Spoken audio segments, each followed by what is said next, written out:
All right, this week I wanted to talk about athlete psychology during and post injury, and then the education gap between physios or physical therapists, depending on where you are in the world, and powerlifting, and then how we bridge that educational gap as well, and then any programming tactics post injury or during.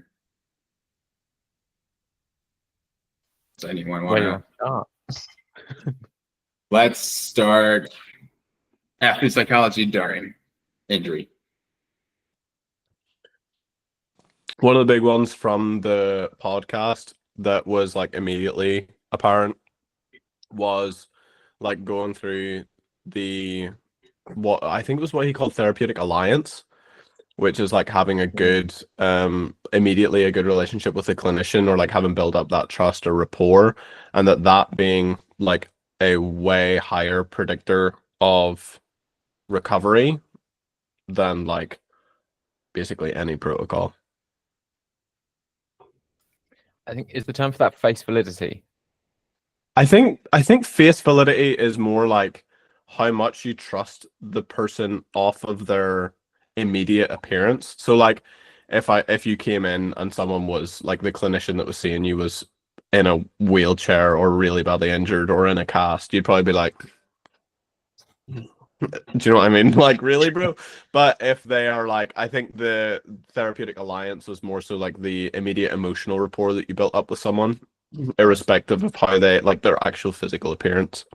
Okay, because regardless of what the term was, I think that's one of the biggest things that like we can play immediately into coaching, right? Because that's where most of this sits, is being like what your response is in the moment that someone gets hurt or when they're displaying it, but also their level of trust that you're going to have some degree of an answer, which I think it's a really hard one to balance, because yes, you want to give reasonable solution straight away. You don't want to give bad advice, but not necessarily the responsible authority, but of comfort in that situation, like is such a calming thing for an athlete that immediately dissolves a lot of the stress. The stress dissolves a lot of the risk, and the risk dissolves a lot of the potential injury ongoing of literally just like, this just hurt. What the fuck? What do I do? And be like, cool, it's calm. Like, here's what we're going to do for the short. The speed in which you approach that and how you approach that like has so much impact to people so fast. You probably dictate the nature of the injury versus irritation in the first minute, maybe the first 3 minutes.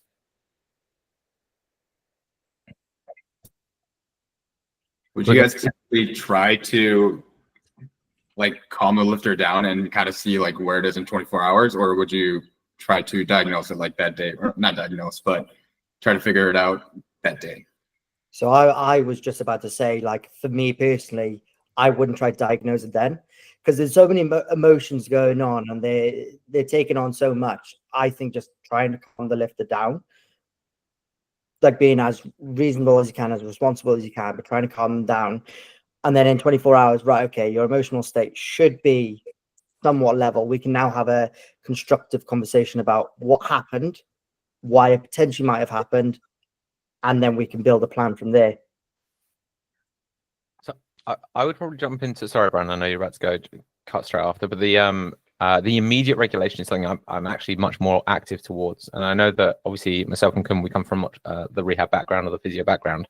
But the parameters of emotion is something that I try to bring in as fast as I can, only in the sense of being like, oh, X, huge amount of pain, whatever. I want to like try to mitigate as much as possible, not necessarily to diagnose, but to be like, hey, do body weight movements. Cool. We're not broken. We have a response. And I'll probably try to get them to understand some degree of just the principles of pain as fast as possible, so that they don't then like really create a big problem psychologically, because I can't speak to any of actual literature on this, but if there's a time frame to at what point people start self-diagnosing and then making assumptions, the risk that they cause by being left to their own device would be pretty significant for me. Absolutely. Yeah, I was just gonna say it's very like a kind of nuanced question, because as we all say, you're tailoring it to the person that's in front of you, and general principles obviously guide, but it's very much down to the person in front of you. I think to Stuart Locke, who I can't remember what it was, like both of his patellar tendon or quadricep tendons, but like blew both of them. There's like Adam Sawyer's as well here in the UK, similar injury, where like they have extensive training age. You would assume that they also have like extensive, to some degree, injury experience. And so you'd be like, okay, what is actually going to benefit specifically these guys, like in instances like that? And so I think sometimes this approach will like scale with level of experience. Like I think irrespective of what happened, someone with Stuart's personality, you're probably going to be able to go up to him and be like, yeah, bro, like quads are off the bone, mate. And he'd probably take it just the same as were it not. Do you know what I mean? It's just where like the bell curve of lifters, the best thing is probably like, because I think treatment and diagnosis can be two very different things. You can give someone treatment, but you don't have to give them like a verbal diagnosis of what's going on there and then. Like you can basically know and come to a diagnosis yourself, but until they're like under emotional regulation again, it's probably going to be relatively inappropriate to do so. But you can still go over everything that you would otherwise need to calm them down or to give them like whatever treatment that they need within that first 24 hours.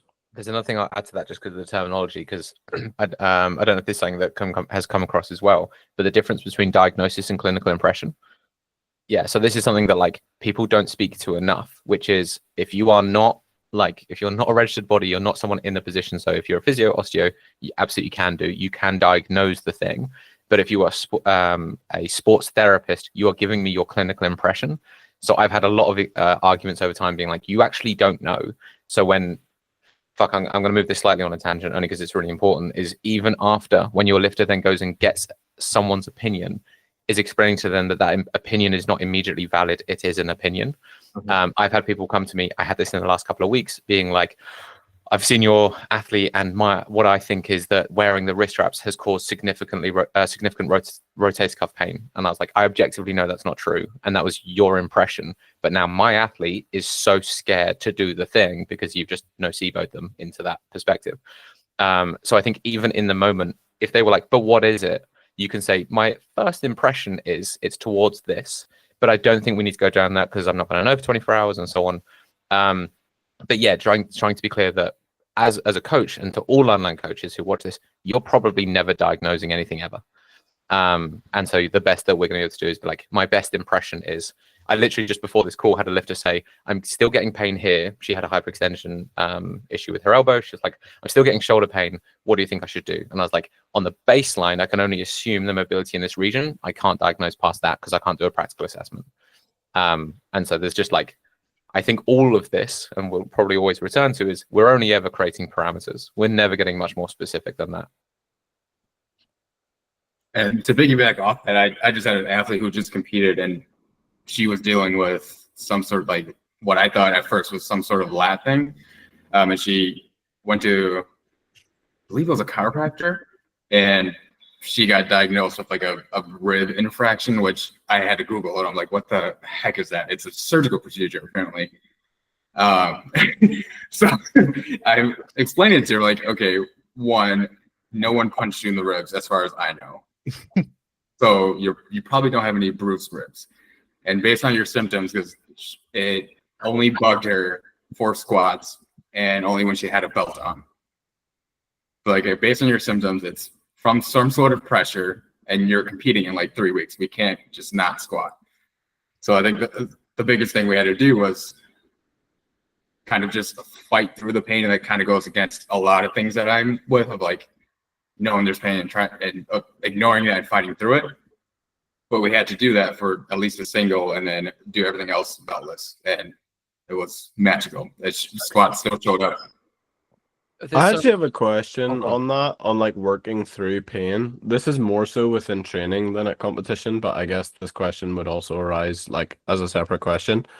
But if we're trying to quantify a acceptable amount of pain to be in while injured and while rehabbing and still going through the motions, where does that lie, and is that different for different types of injury? Because you know how within the podcast it talked about like contractile issues, tendonal issues, or non-contractile issues, and then nerve issues.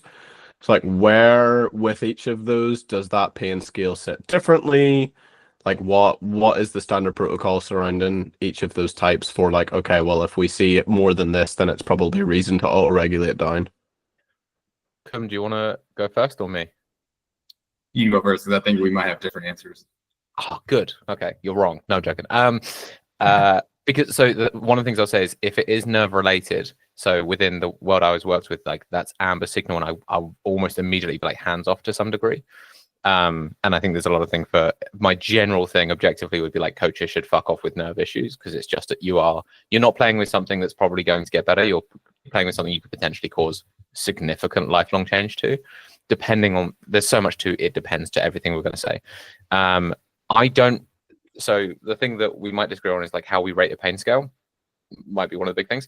I just don't use the scale, I use the progression. So it'd be like wherever you consider yourself to be on that scale, it's the +3, -3 sort of realm for it. So if someone's like, it hurt, it's like a 4 out of 10. If I understand their pain rating and how they're actually perceiving the thing, I'll be like, as long as it doesn't increase by +3, that's the margin to stop.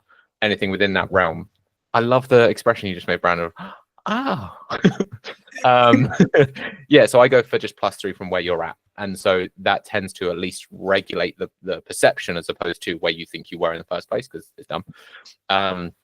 If it's contractile or non-contractile is very, very different, because the programming and the what we're doing around it has probably been approached really differently. So most of this is contractile for me.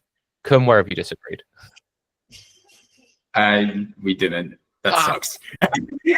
What is is so disappointing? Different.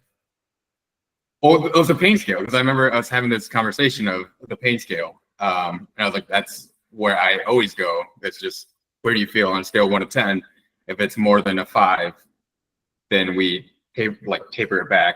But also, where did you start with that pain? Like when you're, say, take squat for example. If you're warming up for squat, and your hip is like at a 4. Does it creep up to a 5 or 6, or does it reduce down to 3, 2? Yeah, this is one of the things with contractile. So like when we're saying there's so many, it depends, is for instance, if you have an athlete who's training in the morning, your scale is about to get fucked, because they will feel better as they warm up. And then you're going to be working from that pain point and not the initial one. And so the lifter kind of needs to understand that. So let's say someone's got some form of discomfort around the SIJ. There's a 90% chance in my experience that by the time they've got through some warm-ups better paced on, say, a squat, that the pain massively reduces. And so you're not playing against what you felt that morning, you're playing against the pain of when it happened the last time, because that's when it was actually relevant. That's much harder to navigate. If someone trains late in the evening, it's significantly easier. But people who wake up being like, it really hurts, I'm like, cool, tell me like 3 hours, I don't care right now.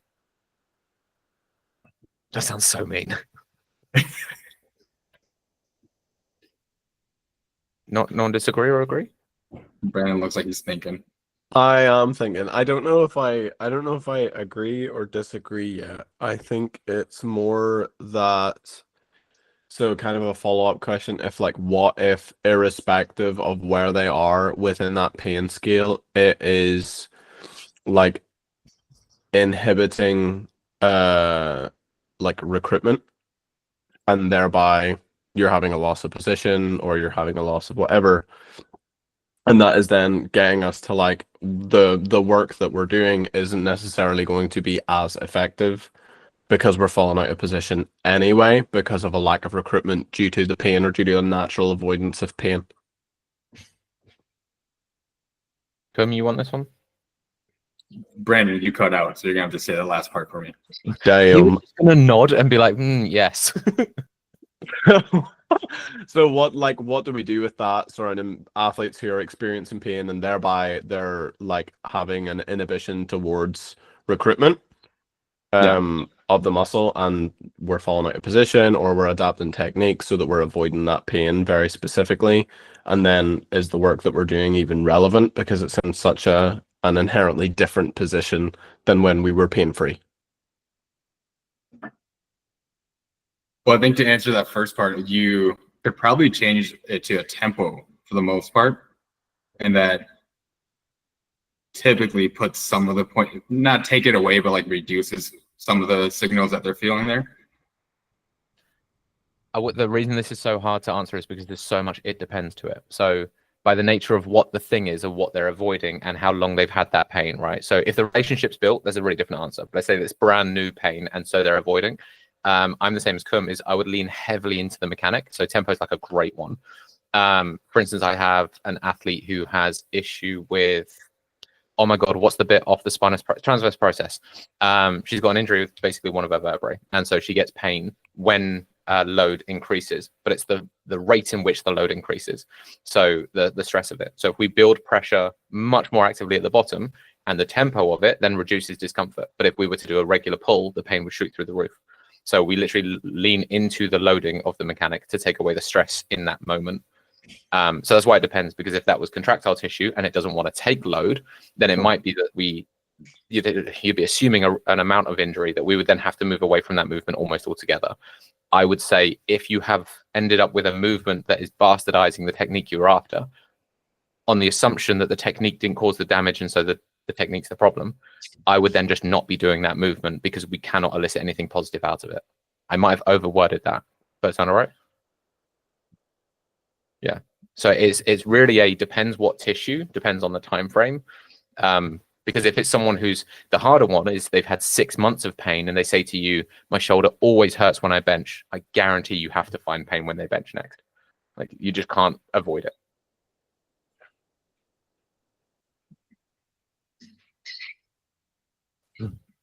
Everyone ponder for a bit. I think the biggest thing here is like, how does anyone actually find that they spend the time to approach pain relationships with their athletes? Like talk to them about understanding pain, because everyone does this reactively. No one does it proactively. So this is, oh, I'm sorry, Kim, you got it. No, I was just saying I try to. Yeah, well, I was just gonna say I'm like gonna do like an onboarding video with all of my athletes and go over like, obviously within the core document that we have, like there's links of like how to use this document and this is how to RPE and whatever, but like to make something as like you can get your program and never look at those. So to literally make it almost like a barrier to entry of like, here's at like 1.5 times speed, here's like a 10 to 15 minute video. Just sit down, listen to it, watch it, whatever, just so that we're going over all those baseline principles, because you'd get things like this where like the pain scale, how do we look at that? Like what's the relationship with it? That unless it comes up, it will always be reactive. And so to have something of like, okay, well, all of our bases are covered. That's why I'm very much thinking about doing it as part of an onboarding video, to be like, if you come on, boom, straight away, like here's your relationship with pain. I think if it was one of those things that like, so most coaches will express something like breathing isn't bracing, right? We cover that sort of principle. If we just said the exact same thing of pain isn't pathology, like you'd kill most people's relationships with pain, of being like, oh, I have pain, so I'm injured. I'm like, you have pain, so you have pain. Like, there's nothing to do with it. No, there's like so many metaphors that are given. Like, if there's a hob that's been on, and then you touch the hob and you feel heat, you pull away, you experienced a pain signal. You did not experience any injury. Like, you are physically fine. And trying to teach people that proactively is fucking hard, because they don't believe you, because they're convinced they've always had pain when they were hurt, and they haven't. Yeah, like a paper cut or something. Like you think about how much a paper cut stings, and like it is literally superficial at best. Like yeah, I was gonna pose into other like theoreticals, but come, you're leading. I'll shut up. No, I was just going to piggyback off that, and I think Calvin, you have said this before, where the body's not made of glass. Like, it's not fragile. It's actually really resilient. So going back to the pathology side of like, just because you experience pain doesn't mean you tore something, unless there's physical evidence of it. I think within powerlifting as well, being like, I understand you're going to be. Who actually was? We had Beck on one of the calls ages ago, and we were talking about if you've played rugby, now you know what pain's like. If powerlifting is your first sport, you just don't know pain yet.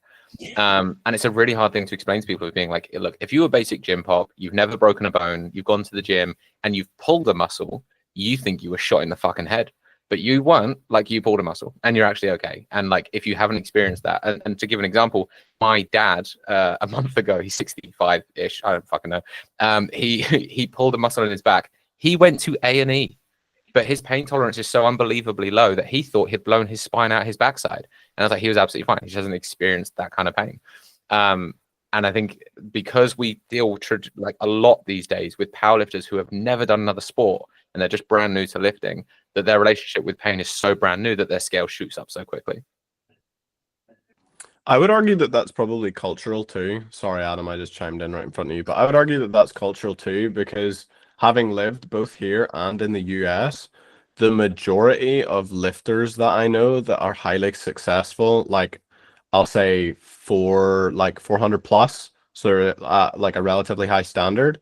Most of the time, powerlifting is a secondary sport for them, and their primary sport is something that they can get a scholarship with. So it's usually like football.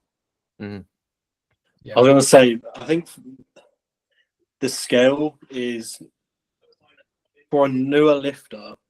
Typically, when they experience pain, they just run away from it rather than sort of tackling it head on. But then, as you sort of graduate through powerlifting, so you become more experienced, most of the athletes are still training with pain, but their tolerance to pain has sort of adapted and shifted. So then their understanding is, they understand the difference between what a bad pain is and what needs to be addressed, rather than, oh, it's pain, but I can work through it and work around it and still get productive work done. Because when you shy away from that pain, so drop everything, you're kind of taking away your progress. Obviously, injury is going to take away your progress anyway, but you can still do work to make progress, whether it's direct to what you already did or just slightly adapted. So maybe something more significant has happened on your squat. You can perhaps, if it's so significant, ditch the squat, but do some accessory movements to get you by. So I think it's being adaptable is really useful in a sense.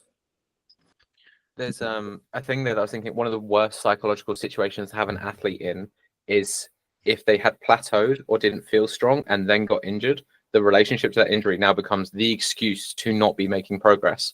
And so anytime training is hard, it's not I'm not making progress, it's I'm injured so can't make progress. And the relationship becomes so entwined, it's so hard to pull them away from, rather than being like, no, you got hurt, it was unrelated, and you actually have to go do hard work, because hard work now feels like risk of pain. And that's really fucking hard to break that cycle. This might be a little bit off topic or like shift us onto something else, but I've had this conversation like 3 or 4 times with quite a few different coaches, and it is directly linked to this. I'm seeing it a lot at the minute. A lot of people are talking about this statement of there is no movement that is inherently dangerous, right? And from the conversations that I've had, it seems that people may not quite understand what inherently means, because a deadlift is not inherently dangerous, or a deadlift does not inherently cause injury. Correct. Like, there is just deadlift outright isn't going to do that to you.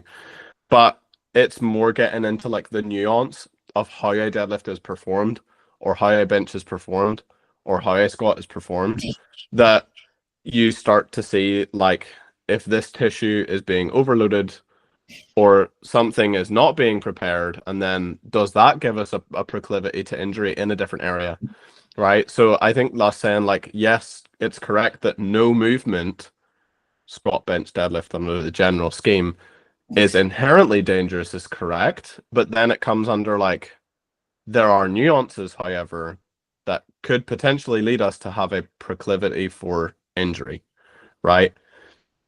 Where everyone sits differently with this, and I'm curious to see where you all sit. I'm like very open to a new perspective. I've spoken to some people who have like, I don't remember how many followers they have, but they're like pretty big names within the sport about this, and I somewhat see eye to eye with them, and then there's other areas where I don't quite. And so it's just interesting, like everyone seems to have a different paradigm surrounding this, and I wanted to get your guys' scoop on how much the specific technique of a lifter can lean us into, like, are there specific sections of someone's technique that have a proclivity to injury, or is it all just like readiness, right? If you've done it for long enough and you're ready for it, you will 100% not get injured even under new load.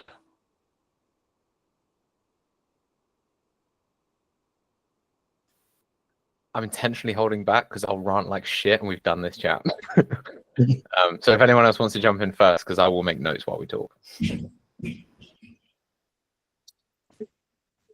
I was going to say, so the more efficient a lifter gets within any movement, the more practice they get, the reduction or chance of injury decreases. There's definitely aspects to each lift that if you do, it will increase your likelihood of it. So I think it's a balancing act of that. So experience, your refinement of technique. But if you're new, I think it's a tough one because as load increases, you're going to expose yourself to a greater degree of. It's a tough one. But the heavier the weight, the worse injury that could potentially happen. But with a newer lifter, it's more so the technique that they have is going to lead to that injury. Because the weight isn't sufficient enough. The weight isn't sufficient enough for a high degree of injury. To take that into like a metaphor, right? Like we're sharpening a piece of metal. The sharper it gets, the easier it is to slip off the edge. And being like, when you're at that really high degree of efficiency under significant load, shifting off that line becomes significantly higher risk. And like to try to get a metaphor to that.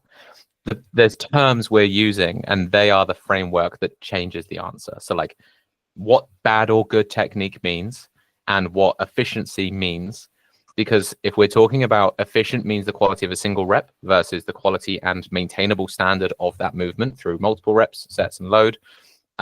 Because the point that always gets made, fucking hate this, is that no movement is inherently is high risk, because as long as you are prepared to do that movement. So the suggestion being, if you've done it fucking loads, the risk is really low, which just sounds like idiocy, which is like saying if you run into a wall every morning, it won't hurt by Tuesday, which just doesn't make sense.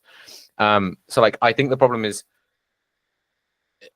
efficiency, like the risk of getting towards an injury. So if we talk about like, if you want your SI taking significant stress, being into a significant posterior pelvic tilt, yes, you can brace around it, you can get good at that, but the risk is advertently higher because you are at that end range spectrum of that movement.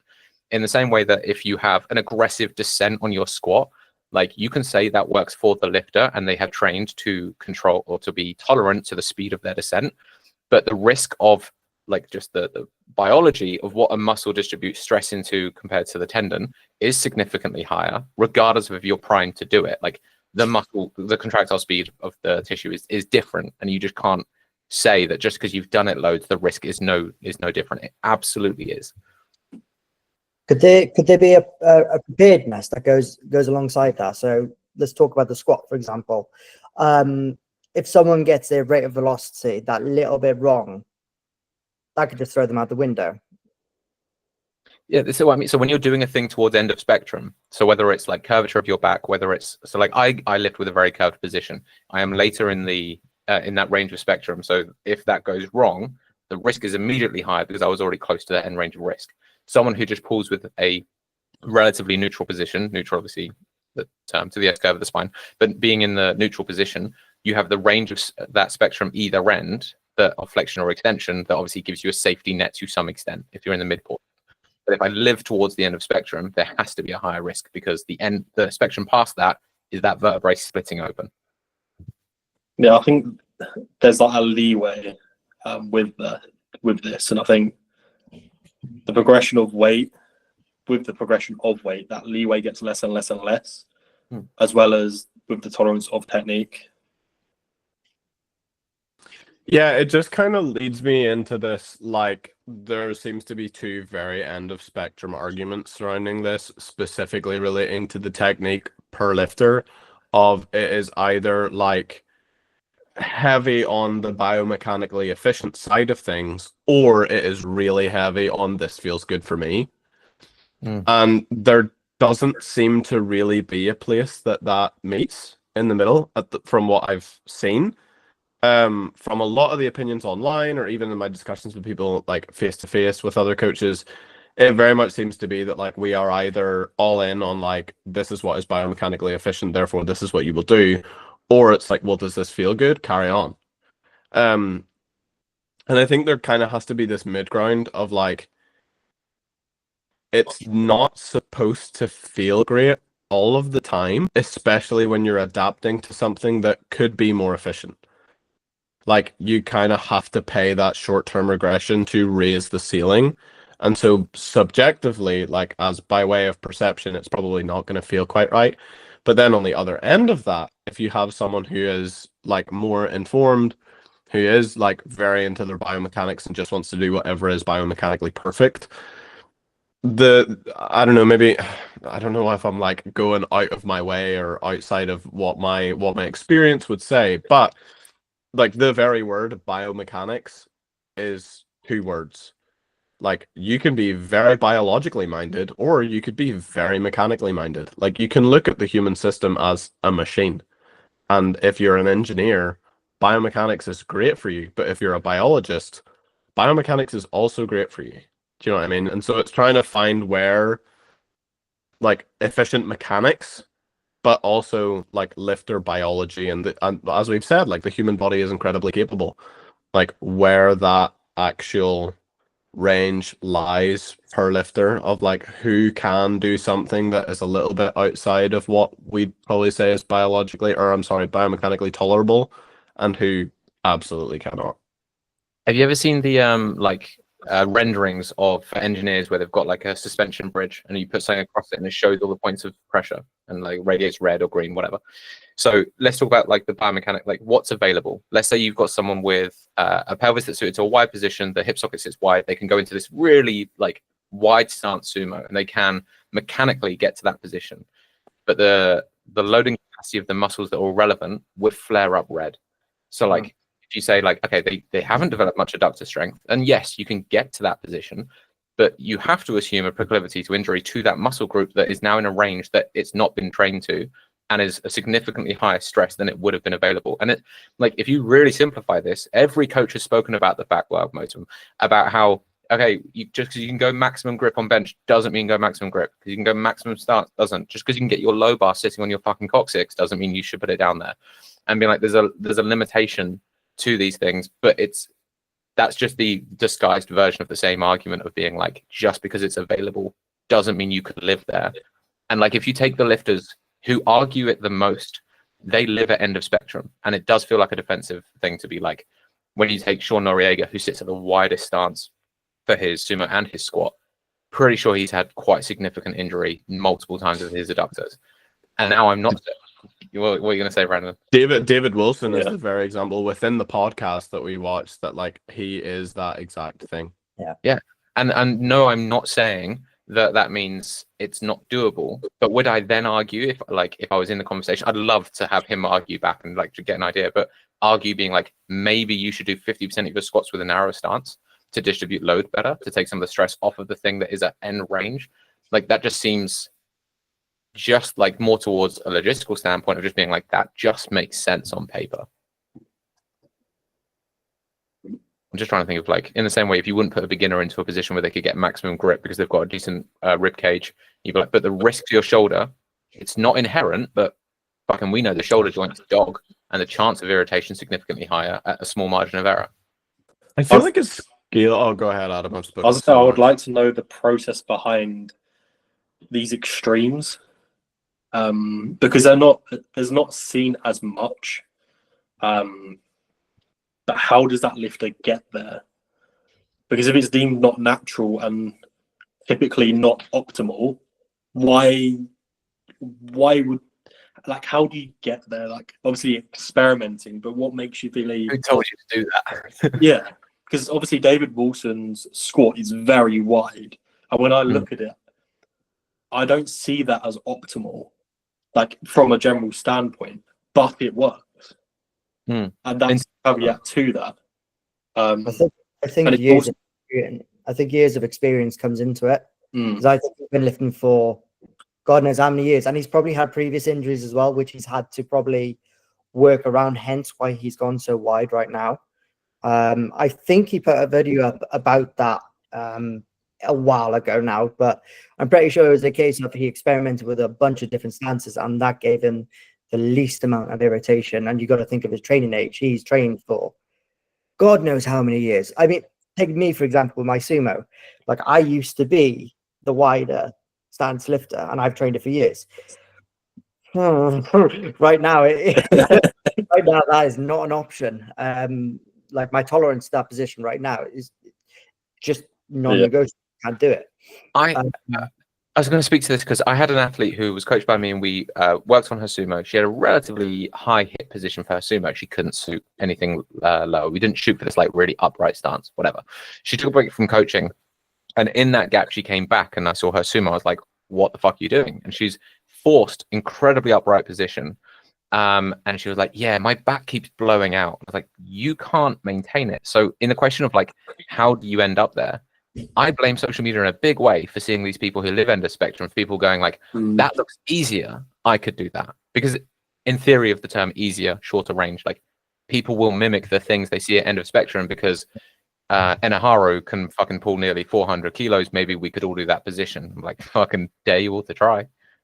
I'm definitely guilty of obsessing about efficiency because that's just kind of the background I'm in. Like, I just love it. I like how efficient could the human body be.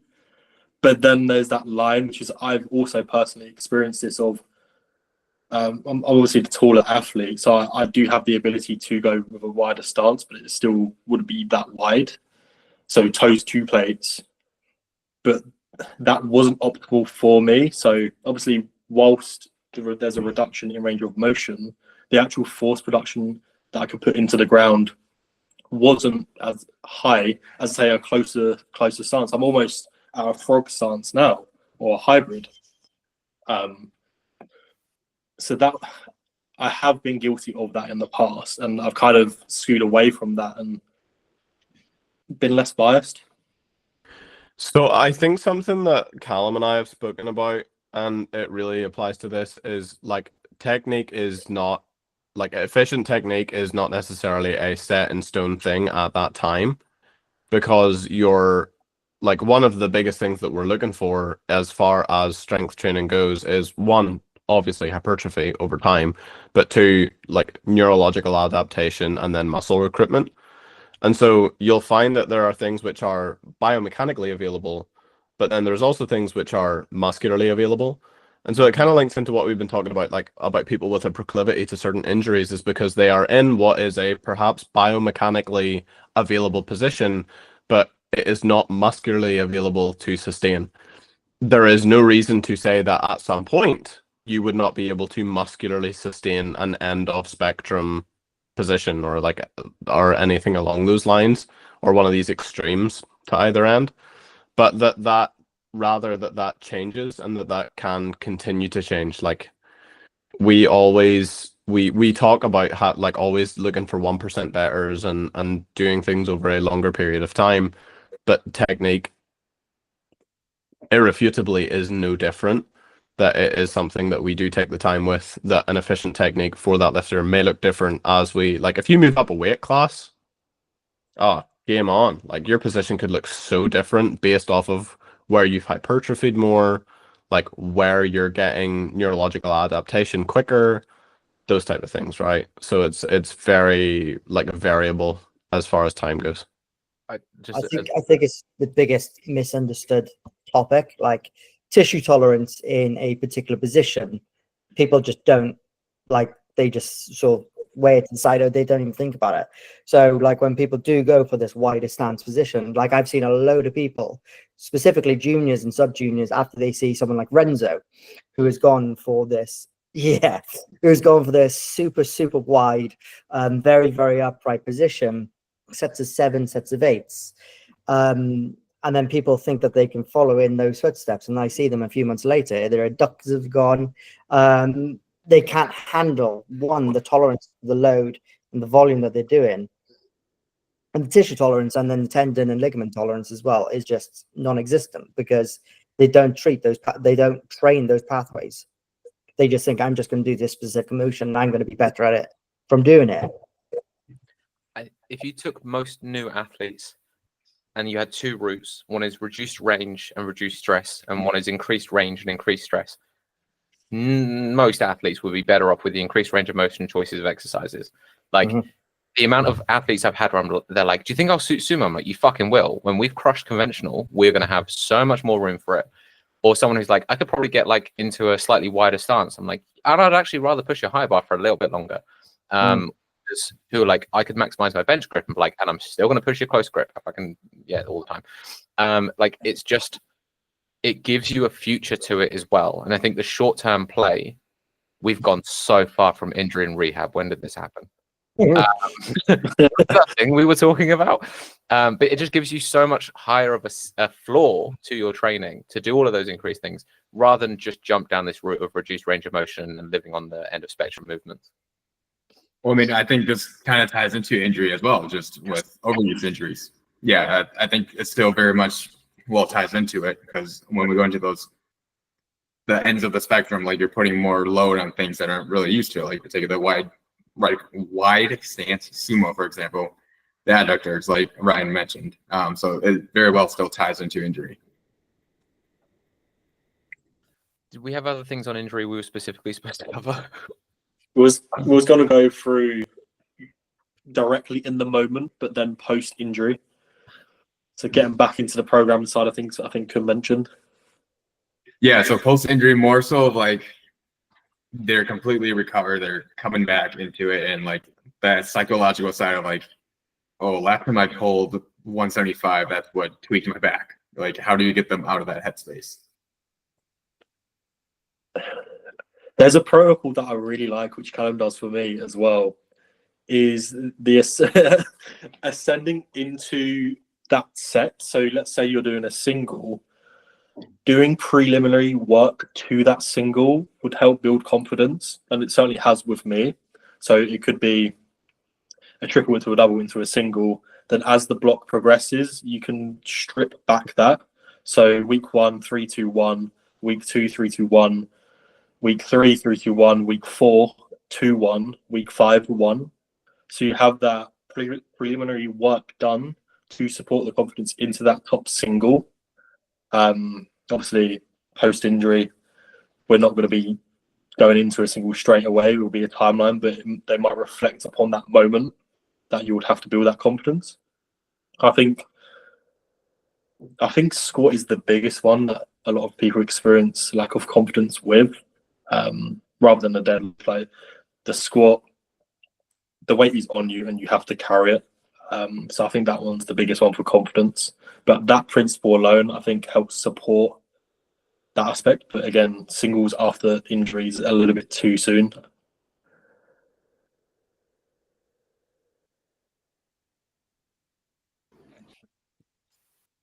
You okay? I was just writing down like formats of how I would do this with people, and there's a lot of different ones. So like, I would love to pursue the same load in a variant, like as one of the biggest ways to reinstill confidence. Because one of my biggest concerns would be, so let's say I agree with you, squat's probably the highest mental blockage just because of the nature of the movement.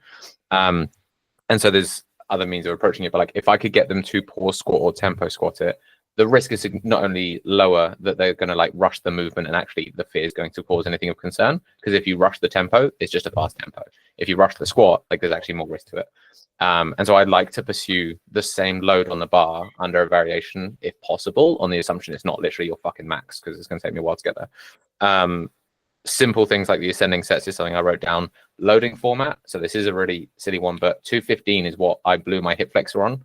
It put me out of the sport for like nigh on a year, no proper walking for several months. And now when I put 215 on the bar, I don't load it with collars because I fucking hate seeing it. And I still do that, which is not really a long game thing. But literally on the short term of being like, if you're going to load it, it's like 2 reds, 2 blues. We don't do the other red just for the short term, so they don't have that relationship to it. But I'm just trying to make notes of other ones. But I think the squat's the one that would concern me the most for people, because you put it on a bench, like people just rush the movement a bit. The risk is relatively low by comparison, and deadlift, they just won't pull it. But you have to walk that squat out. I think is a big mental barrier by comparison to that. I think also changing the relationship of the goal as well. So acknowledging, yes, you have got an injury, that yes, there is an aspect of confidence that has been knocked. So let's shift the goal away from the bigger goal, because every goal met reinforces a positive mindset for that athlete, and then they can then chase that next goal. Whereas if they're focusing on that bigger goal, they might knock themselves down.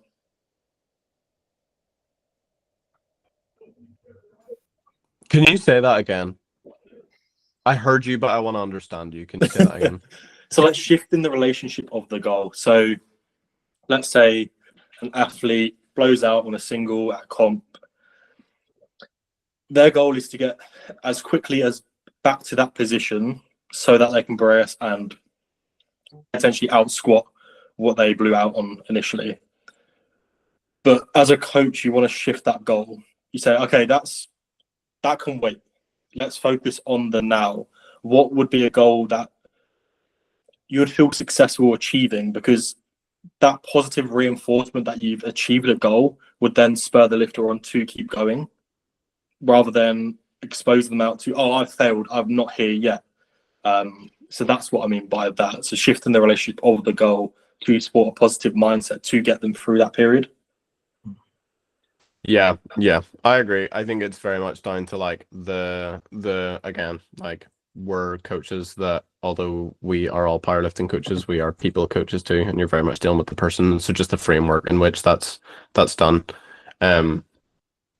I feel can really wildly vary. Because I know that there are a lot of people who like would be quite adamant on still having that as a goal.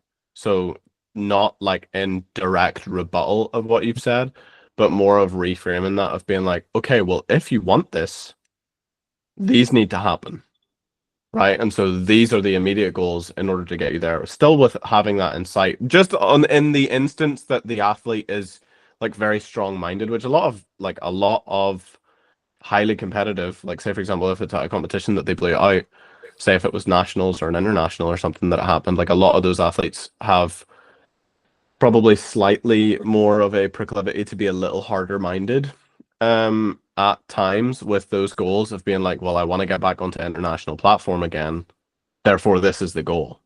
And so just to be able to reframe that of being like, yes, and rather than being like, no, but yes, and like the process is still the same. I think the approach could be slightly different. With a newer lift, I would argue that they'll be more impatient to someone that's more experienced, because they understand the protocol and they perhaps have had, say, a more minor injury before.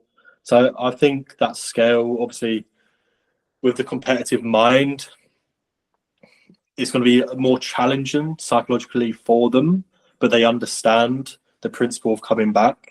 But I think the less experienced is going to be more challenging to deal with, because they want to rush back into it. They think they're fine. They might not have pain, but then when they start squatting, it's painful, but they push through. So I think that's more how I would approach it. I was going to say I've got two frames that I like to give to athletes post injury or post whatever it is, which depends on the type of person they are and maybe the training age that we're talking about. Because I either have earned indicators or confidence through competence. So if there's someone who's like something happened because of breakdown, whatever, I want to lean down the route of being like, we will get you your confidence by becoming very competent of the lift and understanding this lift and being like, I know how a squat feels, I know how this feels. And so like when it's heavier load, you feel confident through that movement. The earned indicators are more for me for like those higher level athletes of being like, right, you want X back on the bar, like I need to see that data pattern. So here you need to hit the block, here's where that URM has to sit. So I've literally split down those two routes of being like, if you want to put it back on the bar, let's show me in working sets here. I don't give a fuck if it's the same load. And then we both know we can get there. And if you're the newer lifter, I'm like, let's just make you feel very confident under the bar so you can be competent again. One of the things that I liked from the podcast that kind of runs into this is where it verbatim said the number one predictor for injury is load management and recovery. And like being able to have those two obviously run in conjunction. It's kind of interesting because a lot of athletes, I would not like, let's make the baseline assumption that the coaching understands like load management, stimulus to fatigue, all of that, right? Under the assumption of that, I think a lot of athletes are probably a lot fewer of them are overtrained and a lot more of them are under recovered. Like specifically with what it said in the podcast of it being like, yes, there's load management and recovery, but like if you look at, okay, well, who is responsible for load management? Probably your coach. Who is responsible for recovery? Well, your coach isn't going to sleep 8 hours a night for you. You know, so like they might want to. Callum would probably love to right now, but like they can't do that. And so it's kind of like that co-accountability and that like collaborative side of coaching where like this will go fantastic and we'll stay relatively injury free, provided I do my job with load management and you do your job with recovery. You know, and we both do a good job of being able to have like clear, concise, consistent communications surrounding this to ensure that, for example, if you have a night where you've had, or numerous nights where you've had a period of like sub 6 hours sleep, does that sound familiar, Callum? Or like you're having periods of high academic stress. I forget, I don't want to quote it in the wrong place, but I think it was the DDS podcast where, or maybe it was part of, no, I can't remember. But one thing that they were talking about was like athletes who are under really high academic stress actually have a really severe proclivity towards injury within that period. And so like, well, what decisions do you make as far as load management goes as a coach, right? Because they can be under whatever that is, but then it becomes our duty to tailor that. It's kind of where I have a gripe with, and I know none of us do this, so I can talk to this, but like the Blockly programming of like, oh, here's your block, and it's 6 weeks long. And I'm like, if in the middle of that, I get incredibly stressed and we're just ramping up as normal, like, should that not be a little bit more reactive, or should we not be proactive in our thought patterns surrounding it? Do you know what I mean? I'm aware we have 3 minutes, but I want to ask a question that we definitely can't discuss for very long, which is, do you think the high level of academic stress has anything to do with the stress is the issue for under recovery, or do you think it's just the mental ability of the athlete to put intent into the session drops off? And so like there becomes an increased injury risk because the mental management is so much poorer. Mental ability, because just speaking from experience, I think I've had like those finals weeks where you're stressed with studying. I definitely have not been intentional with my training, and that's where I've noticed most of my injuries have come, where it's just high levels of stress where I have an exam right after the session and like I need to hurry up and get there and stuff like that. Because it probably has nothing to do with, because I think this is one of the things is like maybe that should impact programming more, not just volume and load, but like the ease of decision making. So even like I wonder what the difference would be if I planned your warm-ups when you're in exams versus that you plan them because you're rushing. Like I reckon it's more decision making than it has anything to do with recovery. Yeah, I don't want to give an anecdote as like to refute that, because I don't think that's exactly accurate. But again, like we're also people coaches. It very much comes down to the person, because I have an athlete right now who's studying for the MCAT and is preparing to enter med school. It's huge. So he's very like massive academic stress, like very, very, and he was like 100%. Like this is very therapeutic to me. Like he really, really enjoys going out and being under that like amount of physical strain. And so I was like, okay, you know what? I had literally held him back on like weeks 4 and 5 previous blocks, and I was like, we're just gonna let this one fly, see what happens. Again, that's 1 week of data. It's also like anecdotal, so it doesn't go to refute that. But I think also very much down to the athlete, not necessarily their decision, but what you have seen from previous data. Mm. So I was going to say the stress inhibits motor recruitment. So I think that's to play as well. I'm so not going to get into this right now. 1 minute. I agree. We have 60 seconds. I mean, look, the call's not going to stop, but there is also so much more we could talk about within this realm of injury. Like, I think it's good that we didn't go highly specialist with things. There's a lot of objective elements here with a lot of it depends. Kum, is there anything else you wanted to kind of add before we fucking end it?